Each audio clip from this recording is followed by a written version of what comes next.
Hey everybody, it's Emily, the Crazy Worm Lady. I'm here today with our three-way composter for an update. This is our composter that has different types of worms in each bin. We have the European nightcrawlers here on the left, the red wigglers in the middle, and the African nightcrawlers here on the right-hand side. It's been over a month since I've posted an update. I've been terrible at getting over to this bin to work on it. So today I decided I would feed it up. I'm going to film this little clip and then come back with you in a week so that this update will include a feeding, and then seeing how they do a week later, I'll stay on top of it.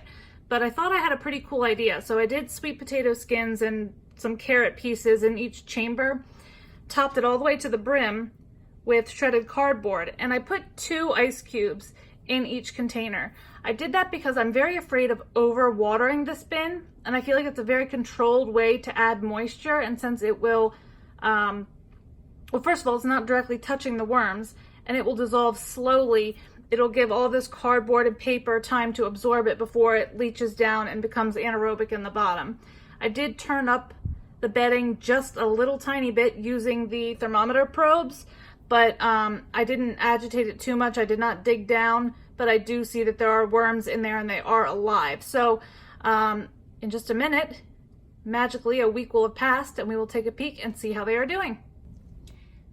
Okay guys, it's Emily the Crazy Worm Lady. I am back with our 3-chambered composter that I put some sweet potato and carrot in each of these chambers a week ago, and we have not poked in here in quite some time. You can see some incredible finished castings down in here. I actually see it looks like a worm down here as well. So I'm going to mount up my camera. We're going to go through each chamber and see how they are getting along.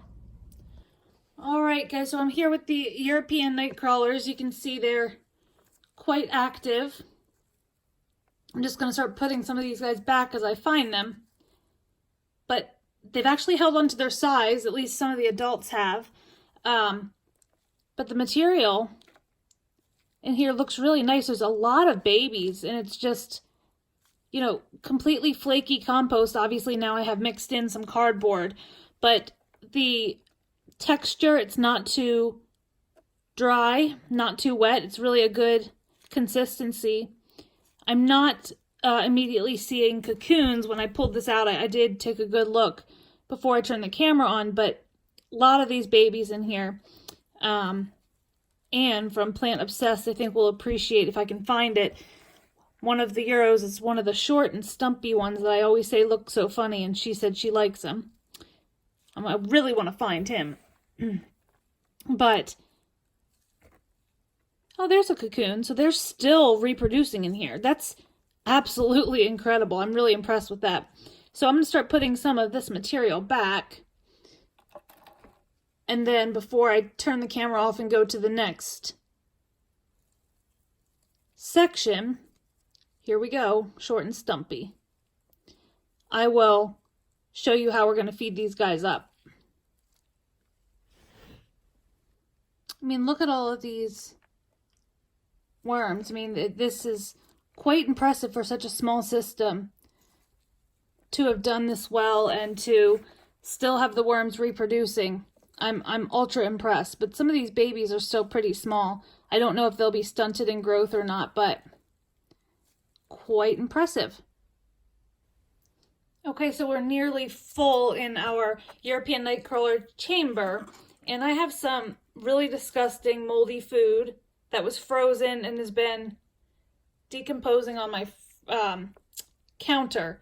So I'm just going to put a little, well, pretty healthy pinch in each one of these chambers today. Got like asparagus. It looks like there's even some citrus in there. Very vile smelling. And I did notice there's a lot less mites. And we had a lot of mites originally in this system, and I haven't seen any mites. I do see a handful of potworms still, but in general, it looks much healthier in here. It's like it finally found its stabilized state. I'm trying to wipe this food off my hand. And then I'm just going to top it with the rest of the worms and the finished compost to bury it up to make sure that we don't get any more pests. But it's funny how the level always drops, but then when I pull it out and fluff it up, when I go to put it back, I can barely have enough room to fill it all back up with. But I think this most likely will be our very last feeding, and we'll give them a few weeks. We'll poke in, let them finish it up before we move some of these guys into other systems and maybe try something different with this chambered system. So pretty excited about that, but let's hop over and we will do the red wigglers. Okay guys, so here we are with the red wiggler chamber. And you know, I'm really impressed because for such a small system that would be really fun to do with kids or just to have as kind of a conversation piece. I mean, look at this chamber alone would be enough to treat all of your houseplants. So it's pretty impressive in a small space. You can still compost quite a bit. And I just like the fact that you can really, look at that baby stuck to the adult. You can really kind of watch the process and see as the food and everything decomposes. It's really exciting. And I see a handful of potworms. Those are the only real pests I've been noticing when they were working on that sweet potato. I was definitely noticing some in the window, but now it looks like they're spread out primarily. I don't really see a whole lot of them, but this was definitely our most productive chamber as far as cocoons. We were always spotting a ton of cocoons. It looks like most of the reproduction has slowed down, at least from looking at the European night crawlers, and I'm not really, and look at that, I say that. I'm not seeing as many cocoons as we were seeing, but we are seeing cocoons, which is just so impressive that they don't seem to mind the space restriction as long as they're getting fed and they have enough, you know, going on in there. But everything's looking fantastic. I'm going to do the same thing, fill this mostly up to the top, add that food, and then we'll finish up with our African night crawlers. So I really should have done this with the European night crawlers as well, but I'm going to feed right up in front of the window so that we can kind of see how they process it when we come back next week, see if there's any remnants in the window. And we'll do that with the African night crawlers as well. We'll be able to see once we pull out the contents if there's anything uncomposted, but I just think that will be something fun to watch. Okay, so finally finishing up with our African night crawlers. Once again, these adults have pretty much held on to their size, which is really impressive. I'm still kind of amazed at how well this did. I really didn't think they would reproduce much.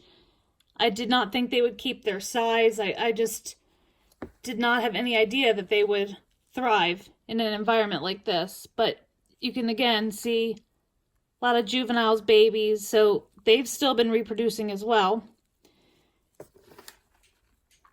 And the compost is just perfect consistency, very flaky. Pretty much it could be ready to use at any time. So I'm absolutely blown away, guys. Absolutely blown away. So we're going to do this last feeding for the African night crawlers as well. And we'll come back next week, you know, and in the next few weeks, hopefully they will finish up what they're doing, and we'll figure out something new to do with this 3-chambered composter.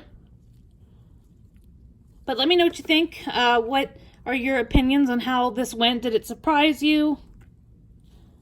What would you like to see done with our next experiment? And I'll be back with you guys soon for an update, guys. So hope you have a great day, and I'll talk to you real soon.